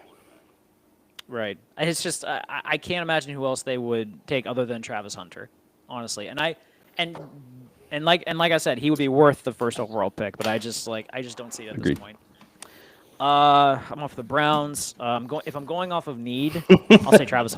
I'll say Travis Hunter. Wow. Why? I'll say Travis Hunter. Well, because like if we're going off of needs and stuff, like Travis Hunter fills the role of like I don't like their receiver room is not that great. T-Mac's a better receiver, you said. I know, but their receiver room is not that great, and if you look at their secondary, like I think they're getting up there a bit in terms of and need some youth right there. Although a sneaky area that they definitely need to get more needs on is offensive line, but I didn't see like areas at 2 that I would invest in that right now. But fair. But yeah, I would go Travis Hunter in terms of need. All right, need Shador's off the board. Yeah, the Giants need a franchise quarterback for the future. Yeah, desperately on that one. The Patriots, this one's easy. They need some offensive line help, so put Will Campbell here. I have been going back and forth in like potential mocks of like putting Membo here. I feel like I've been going back and forth, but I'm like not ready to go off the edge of. Well, what's funny is I have Membo ranked higher, and I still keep putting Will Campbell here. So. Yeah, it feels like a Patriot pick for some reason. I don't know why. It's just like I feel like Campbell is going to be the better one right now. Is that it? We think Campbell is better right now when Membu could be better in 5 years. That's a good way to word it. That's probably what it is. All right, Jags are going to pass on Carter because they have Josh Hines-Allen and Travon Walker, but they still need some help there. Unfortunately for them, it's not the most help they need. I like Brenton Strange, but I don't think I love him, Greg. They're going Tyler Warren. I still get like occasional emails from like Matt Miller's draft newsletter and stuff like that. And I'm not a subscriber. I just get the emails. But apparently there's rumors and scuttlebutt going around that the Jaguars are going to surprise people at 5. Which, and if a team's going to, like, surprise people in the draft, it's going to be the Jaguars. Like, let's be real. Yeah. I mean, let's hope so. I don't know what the surprise will be, but it's there. But it's the Jags. It is the Jags. So the Raiders, what is it that Pete Carroll said? The Raiders need to get guys like Max Crosby on their team, and a guy that is going to be like Max Crosby is probably Abdul Carter to play the other side with Max Crosby. So Abdul Carter. Interesting. Mm-hmm. Who's their opposite? I don't know, actually. Who the other defensive not fucking Cleveland Farrell. Malcolm Kunze, Tyree Wilson. That's the guy I was thinking of. Oh. What a bust he is. Yes, indeed. Okay, yeah, I like that pick. Wow. The Jets need to protect Justin Fields. It's Armin Membo. You know what's funny? I looked at this the other day just because I was genuinely curious. The Jets' offensive line is not that bad. Nope. It's really Aaron Rodgers still got his shit kicked in every game, it seemed. I wonder if like the problem honestly was the fact that whether or not Rodgers was like staying too long in the pocket, or if it's because that offensive line was so young. Well, Elijah Vera Tucker, Olu Fashanu, and Joe Tippmann I like a lot. No one on their backups do I like. John Simpson is okay, and then they have your boy Chuck at right tackle. They need help. I think we all can agree that he is not a right tackle, so that's fair. I'll give you that. You got the Panthers. The Carolina Panthers desperately need some defensive presence with Derek Brown finally healthy. So let's add Mason Graham here, especially because they missed out on Milton Williams. So put him in They the middle of the third did. round. That was what I'm kind of leaning towards too. If this happened, they'd be great. Now, the one question I do have is they play like a nose tackle. They play a 3-4. Hmm. I think Mason Graham will be fine anywhere in the world. Yeah, But I don't. He's not a. I don't think he's a nose tackle necessarily, but like no, but he opposite can Derek easily Brown, and that would be awesome. he could fit a 3-4 end pretty easily. I think so. Nothing wrong with that. I agree with that. All right, what do we got? The Saints. Oh my God, they're so ugly. Yeah, I'll just say it. Go ahead. Not a fan of Spencer Rattler. The Saints need a quarterback. Carr's there. I think he's done soon. Spencer Rattler played some games. I thought he looked fine. I think that they have no identity. The Saints are just a team. Getting a guy like Jackson Dart at least gives you a chance. I like that. I like that. I mean, I don't think that's going to be the surprise necessarily if it happens because we can all justify them desperately needing Agreed. a quarterback. So Agreed. I don't want that. The Chicago Bears. I think the Chicago Bears have done such a good job with their offense that now they need to address the defense and get someone opposite Montez Sweat. So I'm going to say they should because they need to get Michael Williams here. Mm-hmm. Yeah, I don't hate that at all. And I'm with you. He's dropping a bit, but I still think that he's the prototypical type of edge 4-3 edge that I think will at least like do something in the press. I don't agree. know if He's he'll, too like, good light to you on not do fire. something. He's too talented. Yeah, we've been adamant on this that like this Georgia defense was like they had talent this year. Like I looked this up the other day. That Georgia team that went undefeated and Yeah. like just ramrocked like TCU in the national title game. 4 guys from that team from that defense are eligible for the draft. Wow. Like there are dudes that are very good pro player that are going to be very good pro players that are well established that just underachieved last year. That's crazy. 49ers are up. They need help on the defensive side of the ball, and they need a guy that can play a number of positions. And I do believe that leaves me with Jahdae Barron. Okay. I am a big fan of that actually. I Yeah, think that would be it seems very like a fun great pick. fit there. The defense is really good up front. The secondary, they're great at linebacker. They leave a lot to be desired when it comes to the passing game. And so Jahdae Barron being able to play across the board for them seems good. I would be curious if they line him up like as like a true corner or a nickel or some sense, but like I think Yeah. that's just a fun chess piece for them to work with. Agreed. I'm up for the Cowboys. This should be You fun. can you can make the case they desperately need to improve the running game in every way possible, but I think investing a running back here would not be the smart play. So I think they need to address the offensive line, and I think they will go tackle because I think they could get a guard later in this class that will be fine. So I'm gonna go Kelvin Banks here. Yeah, I don't hate that at all. The Dolphins need offensive line as well, so I was hoping he was there. I think this is where I'm going to use my interior card, and it sucks to use it at 13, but they just need actual linemen who play actual football, and give me Tyler Booker. Okay, I don't hate that. Let's see the Colts. Colts, I think, are also kind of like in that mode too, where they desperately need offensive line help, especially because now that Ryan Kelly's not there anymore. I don't really know if I want to go that far in, so like maybe I'll address. I think instead I'm going to address the defense, and I'm going to get some more just playmakers to be able to help on them because I think they need guys to contribute Fair. splash plays, and a guy we both like, Jalen Walker. Oh, yeah. I think it's a great pick. Yeah, I think Jalen Walker as a 3-4 edge with Latu would be a great setup for him. The Falcons need a lot of everything on the defensive side, but what they need is production. So it gets me a little weary with some of these edges, but I will go Will Johnson here. Okay. And I think that Will Johnson's a guy that'll go right in there across from AJ Terrell and have a great time. I like that. I think Will Johnson's going to end up in a great spot because he's dropping so much. The The Cardinals, I know they just signed Josh Sweat, but I still think the Cardinals need pass rush in the worst way.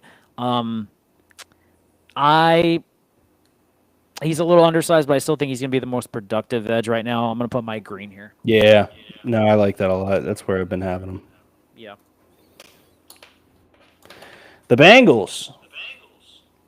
They need, shocker, an edge because they are going to lose Hendrickson. I could see them going defensive tackle. I've had Harmon here a couple times. But for me right now, it's between two guys. And really, I'm going to go with the guy that looks the part, and that's Shamar Stewart. Okay. Nothing wrong with that. Seattle Seahawks. I think they also need to address offensive line, especially depth for them going on. But I don't think there's anyone like high up right now that I think that they would look at. So I'm instead going to address another need. I do think they also need to help with their pass rush a bit. So I'm going to go James Pierce Jr. here. Okay. I don't hate that. I think he's got the measurables, and he fits that kind of like athletic type of player that they like on their defense. I think. Yeah. I'd agree with that, man. What do the Bucks need? Dude, I really like this Bucks team. I do too, man. I really Vita like Vick, Elijah Cansey, Logan Hall, Yaya Diaby, Levante David still there. Son Reddick comes in. Jamal Dean, Jordan Whitehead, Antoine Winfield. Like, they have a really good defense. Yeah, their offense is solid too, honestly. Like, I think there's a number of places they could go. I would not mind if they got someone, and hear me out because he's on the board. I think that they should get the guy to help Levante David since Devin White's not there anymore. Yeah. No, I sucks. That's kind of where I'm thinking too. Now they have. Yeah, no, I think that's the perfect pick because I kind of want to go edge here to make the coach happy, but with Jod Campbell right there, I think that's a great pick, and they need him. Yes. The Denver Broncos, I think Bo Nix 100% needs a number one wide receiver in the worst way for that team. They give me T-Mac here. Wow. Why? Wow that they're getting T-Mac, or wow that I put a receiver there? Wow that you skipped Ashton Genty. I know that they desperately have been a revolving. I feel like they've had a revolving door at running back. I get that, but like at the same time, though, man, like I don't trust Marvin Mims as your number one receiver. And Is Cortland Sutton not playing football? Is Cortland Sutton like really a number one receiver? He is more than Mims. Yeah. And they just signed Evan Ingram to a big deal.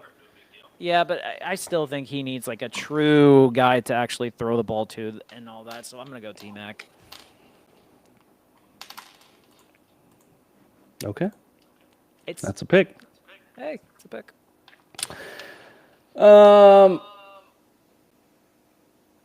This one sucks because we do need a quarterback, but I don't think we. Yeah, fuck that. We need a quarterback. Come on, Jalen Milroe. All right. I like it. That's what we need. Okay, that's fair. I'll give you that. The Chargers need. I feel like you know what? Yeah, because he's on the board. He's staring at me. I think the Chargers could use someone to help with the run game, but yet also be that type of player that can make catches and make plays happen. So give me Colston Loveland. Yeah, that one feels chalk with Michigan. Feels like a Harbaugh pick. Yeah. Yeah, I don't hate that at all. I believe that we are at the end of the Jair Alexander experiment in Green Bay. Which so they sucks. need secondary Which really help. Sucks. Yeah. If you were going to ask me which guy in here could potentially possibly be Jair Alexander, the answer is none of them. But the upside pick would be Savon Ravel. Savon. Savon. That's going to be weird for me to get used to saying. So, yeah, I'm with you, Savon Ravel. The Minnesota Vikings. I think they need an heir apparent for Harrison Smith because I believe this is his last year. And as luck would have it, Malachi Starks is staring at me it's a great in the pick. face. So give me Malachi Starks, yeah. I feel like if in real life, I think they would go Imawari just because for like Yeah, the I agree. athlete type of him. But I have said this since September. Malachi Starks is the best safety in this draft, and you do not pass on talent because otherwise you get Kyle Hamilton as a Raven. I agree with that. The Texans need offensive line help, and they need to be sure that it's going to work. So give me Gray Zabel. Okay. Like, I love that's Josh interesting. Simmons. Gray Zabel to me. They take a swing on Kenyon Green and missed. They just got rid of Laramie Tunzel. They just need something that can anchor. Gray Zabel will be there for years. I like it. Okay. The Rams. The Rams have done a really good job building their front seven, so I'm not going to like go there. I still think they desperately need help rebuilding that offensive line, so I'm going to go Josh Simmons here. I think it's a great pick. He doesn't have to go in and rush. I could not name you anyone on that starting five for the Rams on their offensive line. So The Ravens need, in my opinion, a way to open up this offense more. They bring in Derrick Henry. They have Lamar. Bateman is about to leave with his contract after this year. Zay Flowers is very talented. They need to get another weapon. I wish Tet was here because I would rather have a tall weapon, but Matthew Golden to me is the obvious pick here. Yep. That is how you get Lamar a Super Bowl. That would hurt seeing him as a That Raven. would suck. And by the way, did you see that the Steelers did bring in Matthew Golden for a visit? So, just saying. If he falls, man, I would love that. Connect the dots. I think he's the honest to God, like based on like the visits that they've seen, he's probably the only like true first round talent that they've brought in so far. Yeah. So, just leaving that out there. The Detroit Lions. Detroit Lions need another edge partner to go with Aiden Hutchinson, especially because he's working his way back from a broken leg. So,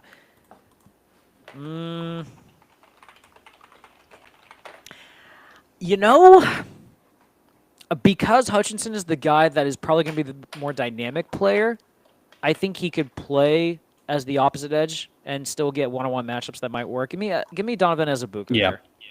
Ezaraku is a great pick there. I thought Scorton, but I was like, I feel like he would. I feel like Ezaraku is like in a good spot with the Lions here. Yeah. Commanders, I would love nothing more than to take Genty, but they really, really need some defensive help, in my opinion. The offense looked great last year. I could maybe go a guard, but they really, really need some playmakers. I wish one of the linebackers was here for them. I think linebacker would be an awesome one, but they're not. And so for me, it comes down to just the next best edge. And I think there's a huge tier drop off here with guys, but it's Nick Gordon for me. Okay. Gordon's going to be like, again, like that's another one where I'm going to be so curious to see where he ends up going. Agreed. Yeah, the Buffalo Bills. I think the Buffalo Bills, like, this is kind of like their next phase of like the rebuild a bit, and like they've already started signing a lot of good players. So, I think they need to add to the secondary more. Mm-hmm. And I'm gonna go Imawari here. Yeah, I don't hate that at all. I think they have some good safeties right now, but like I think adding that special chess piece with that athletic freak like that could go a long way to open up some stuff for them. So I'd agree with that. This one's tough because I said notably the Chiefs will absolutely take a tackle here. Mm-hmm. But let me word it correctly. They need Patrick Mahomes to have time.